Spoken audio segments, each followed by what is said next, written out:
please have a seat.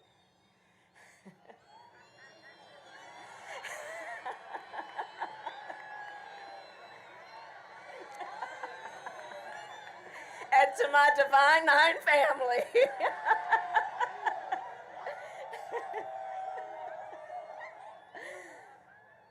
Good evening, everyone. So tonight, with joy, we gather with friends and generations of family members. We gather here at the White House, steps from where the Emancipation Proclamation was signed, to celebrate America's newest national holiday.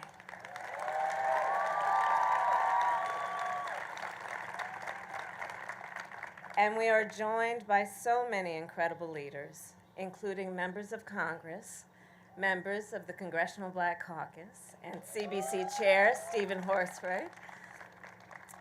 And we are also here with so many leaders who brought us to this day, including the one and only Miss Opal Lee. Here she is. The mother of Juneteenth.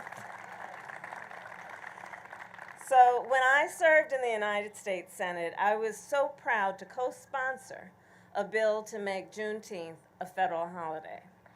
And as Vice President, it was my honor to stand beside our President, Joe Biden, as he signed the legislation that finally made that dream a reality.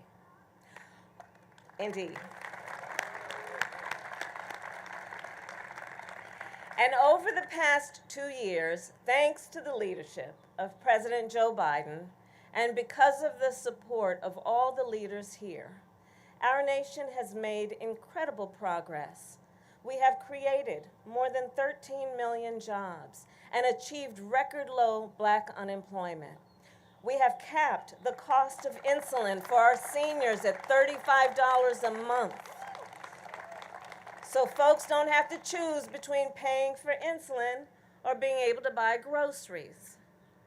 With your support, we invested an historic nearly $7 billion into our HBCUs.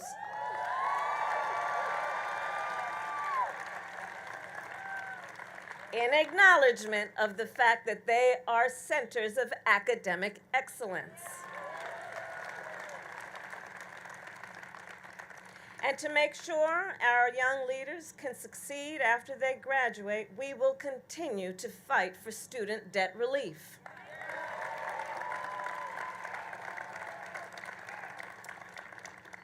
We've also been able to pass one of the most significant federal gun safety legislations in 30 years to help protect our communities from the horror of gun violence. And we will keep fighting to pass the assault weapons ban in the belief that all people have the right to be safe. In addition, since we took office, we have appointed more Black judges to the federal appellate bench than any administration in history. Yes, including the first Black woman to sit on the highest court in our land. Her name is Justice Ketanji Brown Jackson.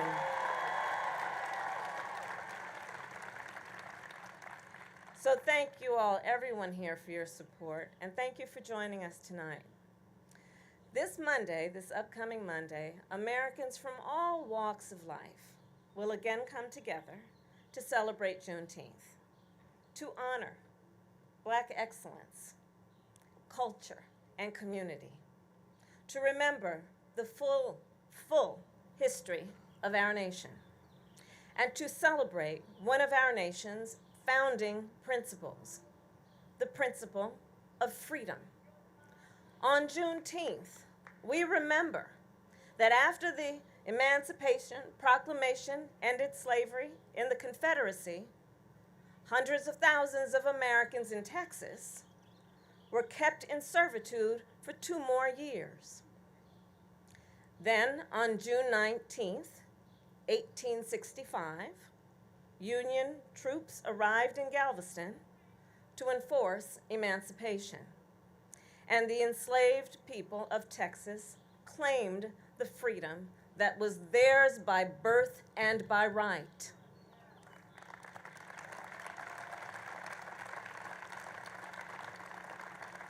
And as we celebrate, we also remember that it would be 6 months more before the 13th Amendment was ratified and all enslaved people in America were declared free. America is a promise of freedom, liberty, and justice. The story of Juneteenth, as we celebrate it, is the story of our ongoing fight to realize that promise, not for some, but for all.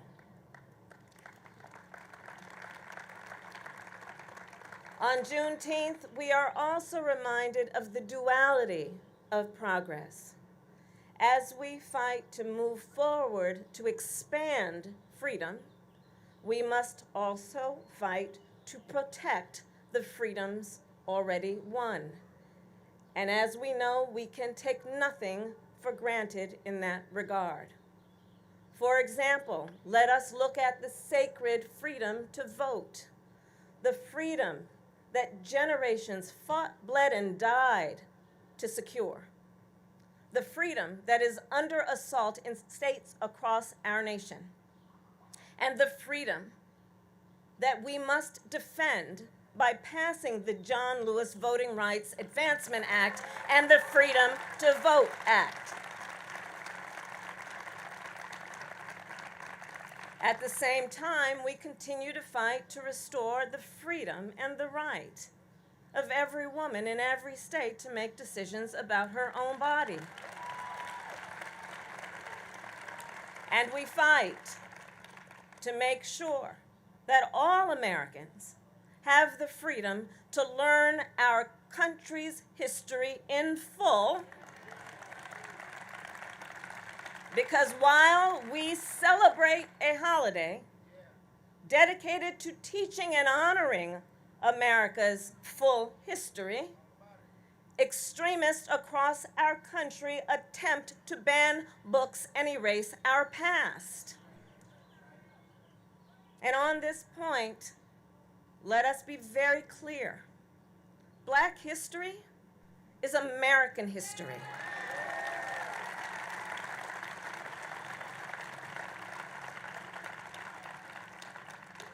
So in conclusion, as we gather tonight, let us remember the words of the great Coretta Scott King. She said, "The fight for civil rights must be fought and won with each generation." She reminds us that our freedoms will not be permanent unless we, in each generation, are vigilant to protect them. So let us stand together as Americans to teach and honor our history, to protect our liberty, and to continue the fight for freedom. And with that, I have now the honor, I don't know if she knows, but I have asked Ms. Opal Lee to join me on this stage so we can thank her with applause. There she is. Can we please stand and applaud Ms. Opal Lee?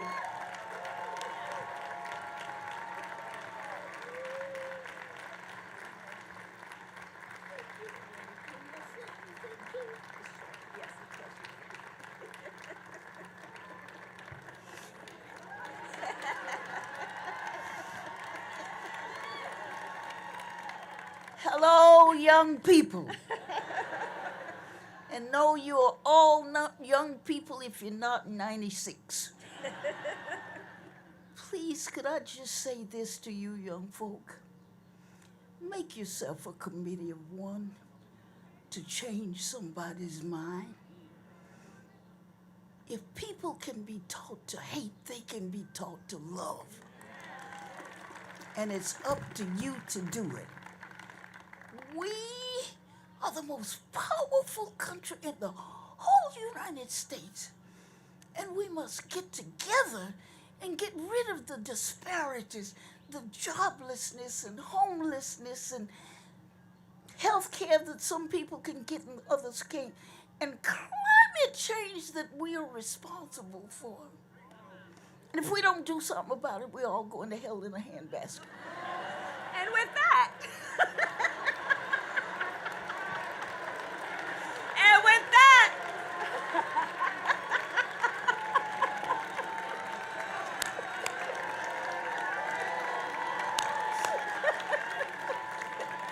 and with that, I thank you, Ms. Opal Lee, for your years of advocacy, leadership, and truth-telling. Happy Juneteenth to everyone. May God bless you, and may God bless the United States of America.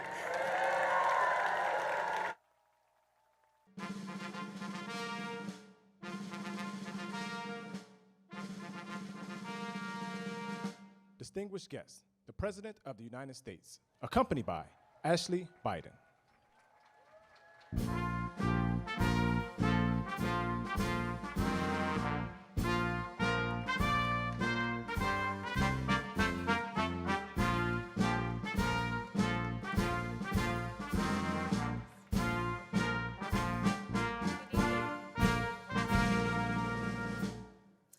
Good evening, everyone. How are you tonight? My name is Ashley, and I am the first daughter of the United States of America.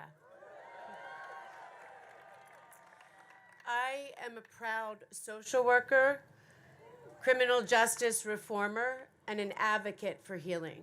I have spent the past 20-plus years working with communities most harmed and least protected to help realize safety, justice, and healing.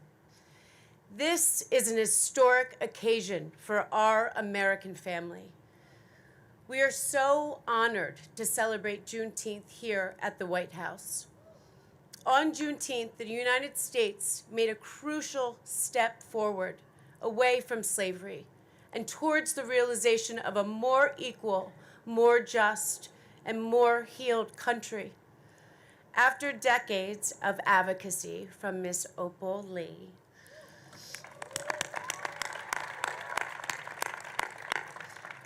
my dad, Joe Biden, made Juneteenth officially a federal holiday.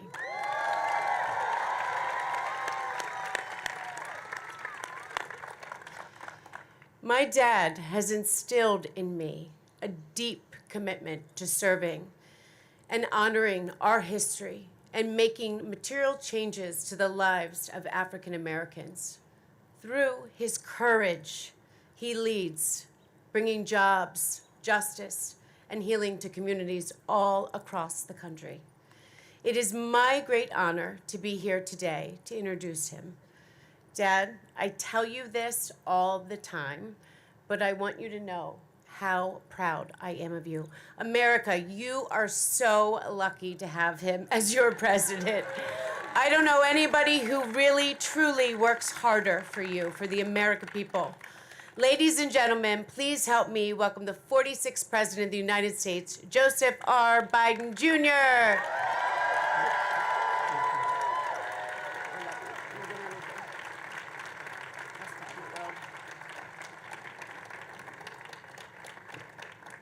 My name is Joe Biden. I'm Ashley's father. She's the love of my life and the life of my love. Oh no, I couldn't be prouder of her. Thank you all for being here. Our outstanding Vice President Kamala Harris, the second gentleman, members of the Cabinet and the Congress, grandmother to the movement of Juneteenth, a federal holiday, Miss Oprah Lee. Opal, thank you for being here. You're the reason we're here in large part. And a special thanks to tonight's gifted performers. You know, I was leaning over and telling Kamala, I followed some tough acts. I've spoken before Nobel Prize winners. I've spoken after the Pope. I've spoken to every Medal of Honor winners, military heroes. But my Lord, I've never spoken before a group like this. I had the honor to bestow some of our nation's highest awards to some of our most important black artists, writers, performers, producers, theater and ballet companies. To paraphrase Maya Angelou, people will never forget how you make them feel. And you all made us feel incredibly well. Tonight's performers helped us feel the power of Juneteenth, Black Music Month, among other things. As Kamala described earlier, to honor the true meaning of Juneteenth, our entire administration is continuing to charge forward to literally redeem the soul of America. When I announced I was running the first time, I said I was running for 3 reasons. And even some of my staff thought I was crazy. I said one of the first reasons is to restore the soul of America. Restore decency and honor. Let me just add this. To me, making Juneteenth a federal holiday wasn't just a symbolic gesture. It was a statement of fact for this country. To acknowledge the origin of the original sin of slavery. To understand the war was never fought over it. It wasn't just about a union, but it was most fundamentally about the country and freedom. To remember the Emancipation Proclamation wasn't just a document. It captured the essence of freedom that galvanized the country. It proved that some ideas are more powerful. They can't be denied. It's a reminder that the promise of America is we all are created equal in the image of God, and we deserve to be treated equally throughout our entire lives. We're the most unique country in America, in the world. Other countries are founded based on faith, on ethnicity, on other things, religion. But we are founded on an idea, unlike any other country in the world. And we hold these truths to be self-evident, that all men and women are created equal, endowed by the Creator with certain inalienable rights. While we never fully lived up to that promise, we've never walked away from it either. On our best days, enough of us have the guts and the heart to stand up for the best in us. It matters. It really matters. As the past few years remind us, our freedoms have been put at risk by racism that's still too powerful a force. You know, I was a kid in the civil rights movement. And I used to think, I honestly believed that you could defeat hate. But hate only hides. It hides under the rocks. And when given oxygen, just a little oxygen, it comes roaring back out again. And we have to stand up and deny it the oxygen. So Juneteenth, as a federal holiday, is meant to breathe a new life into the very essence of America. To make sure all Americans feel the power of this day and the progress we can make as a country. To choose love over hate, unity over disunion, and progress over retreat. Choosing to remember history, not erase it. To read books, not ban them. No matter how hard some people try. That's what's great about it. That's what great nations do. And we're a great nation.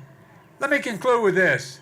As your president, I visited Tulsa, Oklahoma to say what happened there on Wall Street, on Black Wall Street 102 years ago was not a riot, it was a race massacre. It wasn't a riot, it was a race massacre. And from the pulpit of Ebenezer, from the bridge of Selma, in front of the graduating class at Howard, we've prayed, we've marched, we've celebrated. And here at the White House, we've hosted champion teams with black athletes, continuing the legacy of social activism advocacy. I signed a law, 100 years in the making, to, believe it or not, to make lynching a federal hate crime. And hosted the first screening of The Till, the movie 100 years after the birth of a nation, was screened in this same room. Folks, my message on these occasions and on this Juneteenth day is we got to go forward. We have to move forward together. When we choose to protect the freedoms we all deserve, when they are attacked, that's where we cannot remain silent. Silence is complicity. To heal the wounds of division so racism no longer tears us apart, we have to choose to be believers in a dream, doers of the world. As the gospel song goes, we've come too far from where we started. Nobody told me the road would be easy. I don't believe he brought me this far, so leave me. My fellow Americans, I don't think the Lord brought us this far. The good Lord brought us this far and leave us behind. We just have to remember who we are. We're the United States of America. There's nothing beyond our capacity when we act together. So happy Juneteenth. Bless you all. May God protect our troops. Thank you very much. Let's get the job done. Let's get the job done.